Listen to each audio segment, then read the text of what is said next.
তারা ভাগছে, দেশ থেকে পালায় গেছে। মাননীয় স্পিকার, এমন পরিণতি যেন আমাদের না হয় সেই দিকে আপনাদেরকেও এই দিকে খেয়াল রাখতে হবে। আপনারা তালি দিচ্ছেন, কথাটা শেষ করতে দেন। আপনাদেরও পরিণতি যেন এরকম না হয় সেদিকে খেয়াল রাখতে হবে। খাল কেটে কুমির আনবেন না, এমন কাজ করবেন না যেন বাংলাদেশের জনগণ আবার সেই ফ্যাসিস্টরা মাথাচাড়া দিয়ে উঠতে পারে।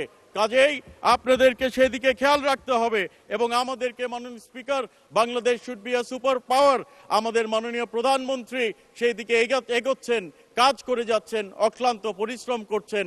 আমরা দেখেছি অতীতে ভিভিআইপি মুভমেন্টের সময় রাস্তা ঘন্টার পর ঘন্টা বন্ধ করে রাখা হতো, রুগী অ্যাম্বুলেন্স দিয়ে যেতে পারতো না, শিশুরা স্কুলে দেরি হয়ে যেত, বাচ্চারা, ব্যবসায়ীরা ব্যবসা করতে রাস্তায় ঘন্টার পর ঘন্টা অপেক্ষা করতে হতো। মাননীয় স্পিকার, আমাদের মাননীয় প্রধানমন্ত্রী তারেক রহমান সেই প্রথা ভেঙে দিয়েছেন।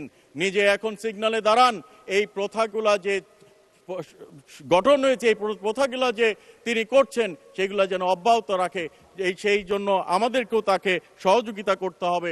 মাননীয় প্রধানমন্ত্রী একা চেষ্টা করলে হবে না, সামগ্রিকভাবে we need to work as a team to build Bangladesh. We need to work as a team for the betterment of our country and for the betterment of democracy, Mr. Speaker.